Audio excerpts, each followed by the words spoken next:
Traigo un invitado de piedra que es el movimiento obrero chileno.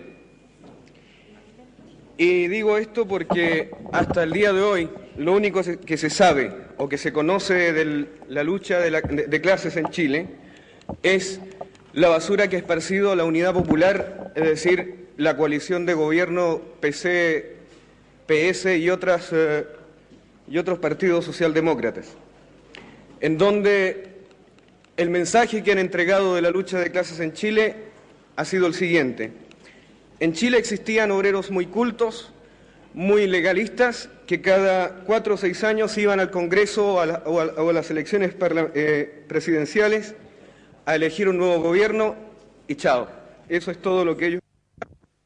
Y que de repente apareció el lobo feroz del fascismo y se comió a todos los obreros, y ahí está Chile. Y entonces solidaridad. Solidaridad con todos aquellos gobiernos que, como el chileno, se quiere imponer nuevamente en España, en Italia y en Francia a través del eurocomunismo y otras coaliciones de este estilo. Nada cuentan acerca de las luchas del movimiento obrero en la década del 60, en donde 5 huelgas generales toman lugar. Y no solamente en Chile, también en Argentina y en otros países del continente latinoamericano. Digo, compañeros, que es importante hoy día recoger la práctica libertaria de los movimientos obreros suramericanos, porque se han dado en el contexto de lucha de clases del capitalismo de hoy, con un Estado fortificado que concentra su ataque en contra de la autonomía y expresión del movimiento revolucionario levantado por la clase. En Chile, compañeros, lo que se conoce, repito, es que llegó un líder que se llamaba Allende y empezó a ofrecer nacionalizaciones y hacer un proceso a través de la vía, un proceso revolucionario a través de la vía legal. ¿Sí? Y bueno, eso no fue así. Inmediatamente de la ascensión al poder de Allende, ese mismo día hay 10 fábricas ocupadas por acción directa de la clase obrera en Chile que no estaban en el programa. Para no ocupar mucho tiempo, puesto que quiero hacer una invitación a todos los compañeros suramericanos y españoles y a todo el mundo, para tener un debate mañana en la sala, en el Pasaje Paz, Pasaje Paz número 8, en el Sindicato de Espectáculos, a las 2 de la tarde. Quiero terminar pronto, para no ocupar mucho tiempo, haciendo una esquemática reseña acerca de lo que fue más o menos la lucha de clase en Chile durante el periodo de Allende y antes. Ya decía yo que en las décadas del 60 hubieron 5 huelgas generales, miles y miles de huelgas, en donde se empieza a expresar ya también dentro de los sindicatos sectores autónomos. Y se expresa en que más del 69% de estas huelgas son ilegales, es decir, huelgas salvajes, que no están controladas por las burocracias, que obedecen a nuevos sectores de la clase obrera que son creados por un crecimiento relativo del capitalismo en Chile, a través de la inversión extranjera que traía la democracia cristiana. Hasta el año 71 la cosa le funciona bien a la burguesía chilena. La pequeña burguesía de la Unidad Popular, en alianza con la democracia cristiana, llevan adelante un proceso de reformas capitalistas que contemplaban 253 nacionalizaciones. Nacionalizaciones que fueron discutidas en el seno de los sindicatos durante las huelgas que ocurrieron en la década del 60, insisto. Pero al avanzar la agudización de la lucha de clase y la crisis del capitalismo, la clase obrera comprende que la nacionalización no es la respuesta, y entonces comienza la lucha por la socialización y mandan al traste, al carajo, los pactos entre la pequeña burguesía de la Unidad Popular y la democracia cristiana de mantener las parcelas de la economía capitalista dividida en 3 áreas: la estatal, la mixta y la privada.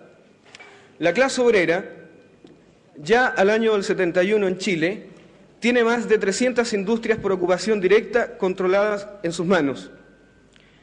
Y en octubre del 72, cuando la burguesía, en ella la democracia cristiana, junto al Partido Nacional, que ve que ya el gobierno de la Unidad Popular, con su control burocrático de los partidos, Partido Comunista, Socialistas, en la Central Única de Trabajadores, ya no controla nada, que la clase obrera día a día profundiza sus luchas por la dirección, la autogestión de las industrias, porque se da cuenta que en las industrias lo que hay hoy día son los nuevos gerentes que puso la democracia cristiana, pero ahora con lenguaje más socialista, que los comités de participación, por ejemplo, se estructuraban de la siguiente manera: 6 representantes de gobierno y 5 del sindicato, cuestión que hacía, por supuesto, que jamás se aplicara la política de la clase en cuanto al proceso productivo, distributivo, etc. Los compañeros entonces y compañeras en Chile comienzan su lucha por las organizaciones autónomas. Y en octubre del 72, cuando la burguesía se da cuenta que ya el gobierno no es dueña del control del movimiento obrero, a pesar de la gran tradición del PC y otros partidos obreros, entre comillas, se lanza decididamente a la sedición, a tratar de dar el golpe, al golpe, a la sedición. Y el año 72, en octubre, ocurre que la burguesía organiza una huelga. Y en octubre, el gobierno, que se lanza a buscar la conciliación con la democracia cristiana para detener la huelga, surgen espontáneamente desde las fábricas los cordones industriales, que pasan por encima de la Central Única de Trabajadores, controladas por el PC, decía ya anteriormente, y por el Partido Socialista. Forman los cordones industriales, se toman las fábricas a pesar de que la burguesía le ofrece el doble de paga sin trabajar. El transporte se vincula a los cordones industriales, a pesar de lo que se ha dicho afuera de que el transporte jugó un papel contrarrevolucionario en Chile. No es cierto. Lo que pasa es que en muchos otros sectores que, por la concepción que tienen los partidos marxistas, leninistas, etcétera, de la clase obrera, no entienden que hoy día el espectro de la clase trabajadora se ha ampliado más allá de lo que decía Marx o lo que decían los clásicos del marxismo en general. Y los cordones industriales entonces controlan durante un mes la producción y la distribución en Chile. Este proceso es muy interesante de analizar porque siempre se habla y se tiene mucho miedo del control de los partidos sobre las organizaciones sindicales. Y siempre se está pensando en crear y ofrecer una alternativa a la clase y a todos los trabajadores, sin ver cuál es la lucha que ellos están dando al interior de cada fábrica, al interior de cada empresa, al interior de cada servicio, etcétera. Y no tomamos en cuenta el papel real y específico que la clase trabajadora hoy día tiene por sí sola, y que ella va a plantear las formas organizativas y que va a dar la solución en la lucha de hoy contra el capital. Para terminar, compañeros, quiero decirles que a finales ya del gobierno de Allende, la clase obrera estaba absolutamente harta con ese gobierno, estaban preparando la huelga general. Sindicatos tan tradicionalmente controlados por el PC como el de la construcción, de 17 dirigentes nacionales, 11 comunistas, el sindicato de la construcción completo adhirió a los cordones industriales que después del paro de octubre del 72 reciben el ataque de todos los partidos de la izquierda marxista, leninista, trotskista, etcétera, porque, obvio, no eran organizaciones creadas por ellos en un comité central ni escritas en un programa revolucionario, entre comillas. Y como ninguno de estos partidos, que no estaban al interior del proceso de la lucha de clase en el movimiento obrero chileno, no podían controlar, no podían decir y negociar en las mesas de los burócratas para las elecciones parlamentarias o para los arreglos con la democracia cristiana, no podían, repito, seguir maniobrando la clase obrera chilena, se lanzan a un ataque feroz. tratan de maniobrarlo, de negociarlos, finalmente reconocen los cordones, pero a condición de que se integren a la CUT, etc. Y digo esto porque hoy día lo único que sabemos de Chile, en general, los que hemos salido al extranjero, lo que se sabe, lo que se repite, es que en Chile todo fue conducido de punta a cabo por los partidos que estaban en el gobierno. Y generalmente, siempre que leemos algún análisis, no vemos por ninguna parte la práctica política del movimiento obrero. Y eso es lo que más o menos brevemente y esquemáticamente he tratado yo de explicar. La clase obrera chilena y su situación actual todo el mundo la conoce. Es de represión, es de física, económica y de destrucción hacia sus organismos sindicales. La clase obrera chilena, a pesar de esto, sigue organizada, haciendo una resistencia, no la resistencia con mayúscula, sino tratando de mantenerse viva como clase y reproduciéndose y tratando de reorganizarse a partir de la situación que creó la derrota del movimiento obrero en Chile con Pinochet. Hoy día en las cárceles y en los campos de concentración se encuentran miles de obreros que pertenecieron a los partidos de izquierda y que no pertenecieron, que se encuentran con decretos de expulsión en sus bolsillos, pero como son críticos a la experiencia de la Unidad Popular, no tienen ninguna campaña de solidaridad a su favor. Esos compañeros son los que Pinochet básicamente reprime y mata en Chile.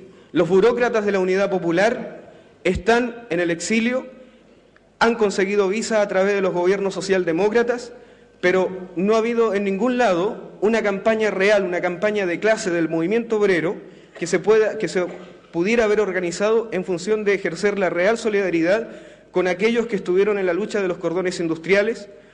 Por decir una cifra, en Chile, de las 253 industrias a nacionalizar, Allende las reduce a 91 en su primer periodo, en el último periodo las trata de reducir a 40, pero la clase obrera por ocupación directa tenía más de 520 industrias que ni siquiera estaban dentro del programa.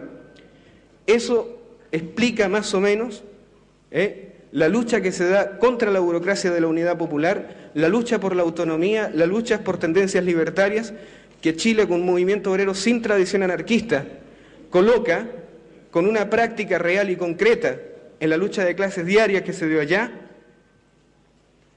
la teoría y práctica del anarquismo y las tendencias libertarias más frescas que podemos encontrar hoy día, junto a la clase obrera española y otros movimientos obreros que vemos en Europa, en Italia, en Francia y en todo el mundo. Es que hay una información urgente a dar.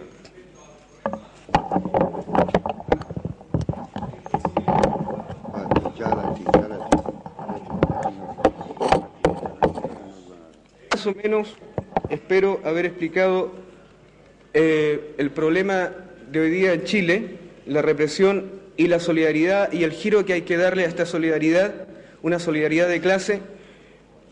Y no quiero dejar de mencionar aquí la experiencia de compañeros que salieron a través de las Naciones Unidas, campos que creó las Naciones Unidas y que han llegado a los países socialistas, entre comillas, Cuba, Alemania, Rumanía, etcétera, y que al vincularse al trabajo y a la fábrica en esos países han reproducido su experiencia libertaria, y eso le ha significado el que hoy día estén reprimidos en esos países y en campos de trabajo forzado.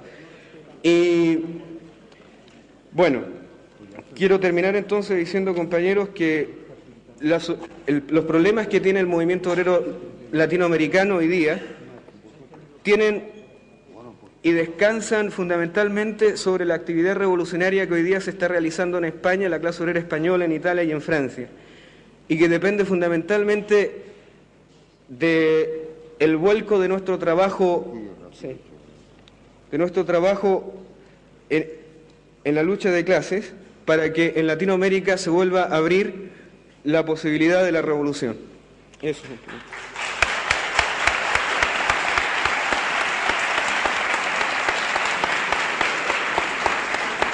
Legal.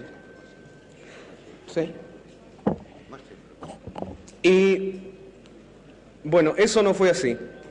Inmediatamente de la ascensión al poder de Allende, ese mismo día hay 10 fábricas ocupadas por acción directa de la clase obrera en Chile que no estaban en el programa. Para no ocupar mucho tiempo, puesto que quiero hacer una invitación a todos los compañeros suramericanos y españoles y a todo el mundo, para tener un debate, traigo un invitado de piedra que es el movimiento obrero chileno. Y digo esto porque hasta el día de hoy lo único que se sabe o que se conoce de la lucha de clases en Chile es la basura que ha esparcido la Unidad Popular, es decir, la coalición de gobierno PC, PS y otros partidos socialdemócratas, en donde el mensaje que han entregado de la lucha a través del eurocomunismo y otras coaliciones de este estilo. Nada cuentan acerca de las luchas del movimiento obrero en la década del 60, en donde 5 huelgas generales toman lugar. Y no solamente en Chile, también en Argentina y en otros países del continente latinoamericano. Digo, compañeros, que es importante hoy día recoger la práctica libertaria de los movimientos obreros suramericanos, porque se han dado en el contexto de lucha de clases del capitalismo de hoy, con un Estado fortificado que concentra su ataque en contra de la autonomía y expresión del movimiento revolucionario levantado por la clase. En Chile, compañeros, lo que se conoce, repito, es que llegó un líder que se llamaba Allende y empezó a ofrecer nacionalizaciones y hacer un proceso a través de la vida, un proceso revolucionario a través de la vida. La lucha de clases en Chile ha sido el siguiente. En Chile existían obreros muy cultos, muy legalistas, que cada 4 o 6 años iban al Congreso o a las elecciones presidenciales a elegir un nuevo gobierno y chao. Eso es todo lo que ellos... Y que de repente apareció el lobo feroz del fascismo y se comió a todos los obreros, y ahí está Chile. Y entonces solidaridad. Solidaridad con todos aquellos gobiernos que, como el chileno, se quiere imponer nuevamente en España, en Italia y en Francia,